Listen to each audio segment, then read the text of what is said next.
Hey guys, it's Size.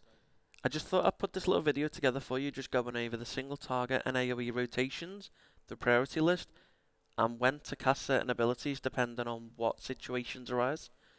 Just because some people learn better from listening to a video and watching it instead. Hope you enjoy. So, when it comes to AoE and Dragonflight for a Shadow Priest, there's different kind of rotations, and I just want to kind of get into it and just give you guys an idea of what you're going to be pressing, in what situation, how to open, and how to go about spending your insanity.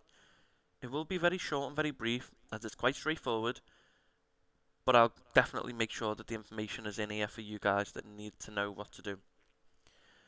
So, going into AoE, it's kind of a priority list all the way through. So, for example, if you pull more than 5 targets, you drop Mind Games out of your rotation. If you pull more than 8, you're dropping your Mind Blast and Shadow Word Death during Inescapable Torment to just Mind Seer instead. So, in between 3 to 7 targets, you're going to be keeping your dots up, and you're going to stop manually applying your dots, which is casting Vampiric Touch, when you're inside your Void form during Void Eruption. You're going to be wanting to cast Mindbender on cooldown, as well as Power Infusion when you've got Void Eruption up. You're going to be hitting your Void Bolt to extend your dots. When Mindbender's up with Inescapable Torment, you're going to be wanting to use your Mind Blast stacks and Shadow Word Death to make sure you're getting that splash damage. You're going to want to be use Shadow Crash if the targets are going to live for the entire duration. So, of course, if ads are on 20% and they're going to die soon, maybe think about holding Shadow Crash for the next pull. You're going to be wanting to cast Halo as well, unless ads are going to be coming up in the next pack as well. So if the pack's going to die quickly, or it's on low health ready, don't use Halo, you want to be saving it for the next pull. So, the main idea for AoE Priest, right, is to maintain your dots for as long as possible on as many targets as possible. Depending on the situation, it might not always be doable, but that's the goal in any form of AoE. So, providing targets are going to live long enough, you want to be applying your dots either hard casting through Misery, Dark Voiding for the Shadow Word Pain, or Shadow Crashing. Personally, I like Shadow Crash. It's a lot more flexible, it's up a lot more in Mythic Plus, and it's quite important to have when you're using Void Eruption, because it works really well.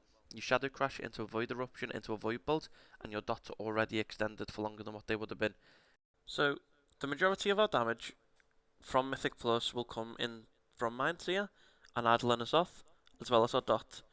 So the way our kit is, we spend a lot of time dotting and, Mind Seer and generating insanity that we can Mind Seer hard cast, as well as Mind Devourer instant casts.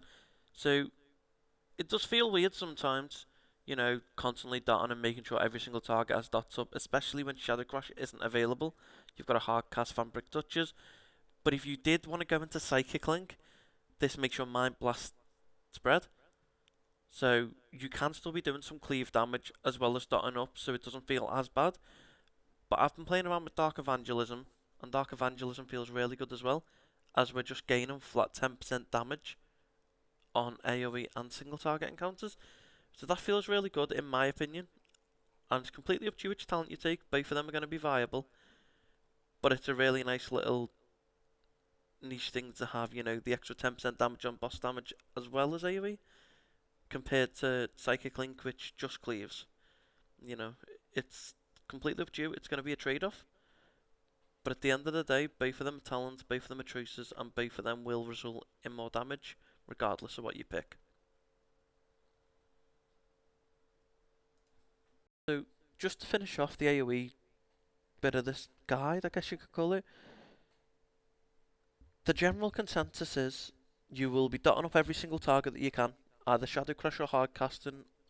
Don't Shadow Crash if they're below 20%, you want to save it for the next pack. You want to be hard casting your Mind Seer, providing you've got 100 insanity. You want to be casting those Mind Blasts to try and get those instant casts of Mind Seer through Mind Devourer. These are your highest priority. If you're in AoE and you get a Mind Devourer proc, use it on Mind Seer, providing that there's 2 targets or more.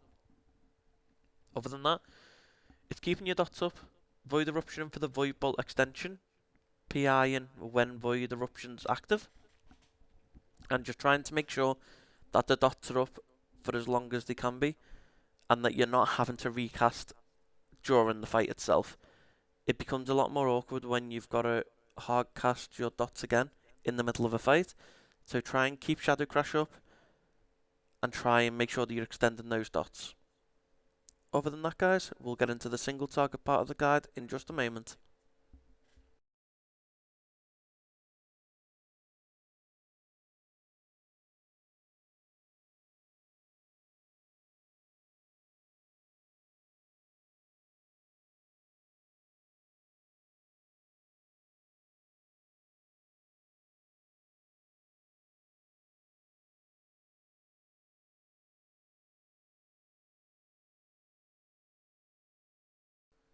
So the single target rotation going into Dragonflight changes depending on how many targets you have, you know, what procs you've got, what talents you're using, and there's a lot of conditions. And for the people that have asked me certain rotation questions, it's mainly been because the Icy-Veins post, and this isn't Publik's fault, it's just there's so many conditions for Shadow Priest to change abilities going into Dragonflight. So I thought I'd just make a little video, putting it into layman's terms, putting up a little video alongside it so you can kind of have a visual as well as an audio answer to some of the questions that might be asked. So I'll go through the opener, how you're meant to open on a single target pull, a typical single target pull anyway. Then we'll look at Pandemic, what times we can refresh the dot, and then the priority list for the abilities that you're going to be casting. Feel free to pause it at any point or slow it down just so you can get a good idea of what to cast and where to cast it. So when you're opening in a typical single target pull, you would pre-cast your Shadow Crash, providing you can reliably land it on the pull. This means in a lot of raid encounters, bosses are going to move, you know, they're not going to be there anymore. So make sure only Shadow Crash if it lands. If it can't land, or the boss is going to move and you know it's a waste of a cast, make sure to be using Vampiric Touch on the opener. And it sounds silly, but a lot of people do this. Make sure your Shadow Form is active. If Shadow Form isn't active, you won't have access to some of your abilities, and it really hinders your opener. So, they're all your precasts. You know, you want to be precasting Vampiric Touch or Shadow Crash, but going into the actual opener of what abilities to use going from that, you want to be casting Mindbender, you want to be casting your Mind Blast stacks, and Shadow Word Death. This is primarily just to get all the charges off cooldown, and chances are you'll be playing Inescapable Torment, which for the Shadowlands Priest is Shadowflame Prism. You want to be casting Dark Ascension, since you're most likely going to be playing Dark Ascension on single target. Use combat potions, use PI and your personals. So, bearing in mind, if you're playing Twins of the Sun Priestesses, you want to be casting PI on somebody else. So make sure you have a little conversation with your raid or group beforehand, just to decide who's going to be getting your other PI. So, in terms of the Pandemic window, so Pandemic, for people that don't know, it can extend dots for 30% of the total duration, providing you cast it before they drop off. So to get the most out of your dots, you want to be refreshing them in this 30% window, just to make sure that it's going over and you're not wasting GCDs. So to Pandemic Vampiric Touch, you need to be casting it when it's got 6.3 seconds left. Shadow Word Pain, you want to be casting it with 6.3 as well. And Devouring Plague doesn't pandemic its duration, but it does pandemic the damage. So it'll transfer the old dot damage to the new DP. So if your Devouring Plague is about to run out and it has X amount of damage left, if you cast DP again, that damage will copy over, making sure that you're not wasting it and you're not wasting your insanity. So going on to the priority list. So you want to be keeping Vampiric Touch and Shadow Word Pain active all the time. Don't let them drop off. You want to aim for 100% uptime. You're going to be casting your Mindbender on cooldown, Dark Ascension with CDs, and you want to be saving your Power Infusion for Dark Ascension or Void Eruption. You want to sync your trinkets with your cooldowns, as most trinkets are a 2 minute. You will be casting Mind Blast if you're at full charges, or you're going to cap within the next GCD. Shadow Word Death with Mindbender active, providing you're talented into inescapable torment. You're casting Mind Blast with Mindbender to make sure that you're not going to cap on stacks. So if you're playing Void Eruption, you get 3 Mind Blasts. You want to be using them all, providing that your Mindbender isn't going to expire during the cast. You're going to DP, which is Devour and Plague, on more than 75 Insanity. You're going to DP if it's going to expire soon, and you're not planning on using Void Eruption or Dark Ascension to buff that damage. Refresh Vampiric Touch and Shadow Word Pain during the pandemic window, unless Shadow crashes off cooldown. If Shadow crashes off cooldown, make sure you're using it. Shadow Word Death as an Execute, which is below 20%. Mind Games if all your dots are active and there's nothing else to cast. Mind Flay Insanity is the talent that you take on single target. So at this point you're going to be looking at using Mind Flay Insanity, providing you've got Screams of the Void. You want to be Mind Spiking only during your procs. You want to be Mind Spiking during your Surge of Darkness procs, which is your instant cast procs. Other than that, you're not really using it. You just wait for it to light up and then send it. You want to be using your Halo or Divine Star if all your dots are active and they're not going to fall off. And Mind Spike is your filler. Unless your dots are going to fall off, you want to be using Mind Spike outside of Mind Flay Insanity. So just to clarify, Mind Flay Insanity is a higher priority than Mind Spike, unless it's got a proc. So if you have to move, which happens a lot in raid content, Mythic Plus content, you want to be trying to use Shadow Crash, Shadow Word Death, Divine Star, or reapplying your dots with Shadow Word Pain. All of them are viable options.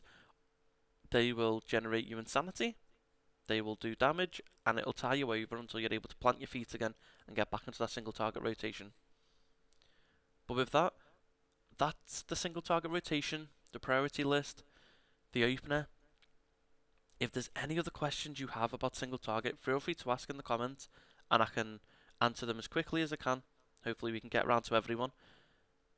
But again, it's subject to change depending on the talent changes. But bear in mind, different content needs different reactions. So if you're in a raid and a boss has certain mechanics that makes these unfeasible to do, so if you're finding it difficult to follow this rotation on any given boss fight because of mechanics, do what's best for you at the time. Don't try and follow this blindly, because chances are you'll get yourself into a situation where you're doing negative damage because you're trying to follow this rotation to the T. And if you try and do that and you're essentially fucked by a mechanic, you're not going to do damage anyway. So just do what's best for you in any given moment. Don't treat it like the gospel, because it won't work like that. But with that, that's all I have for you today, team.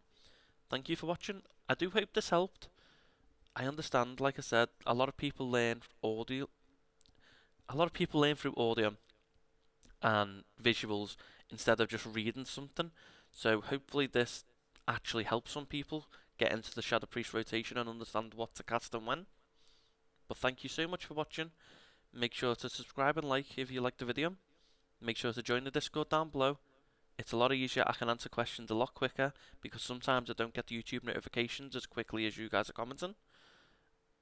And again, it opens us up to do some community stuff going into Dragonflight. But I hope you enjoy the rest of your day. Take care.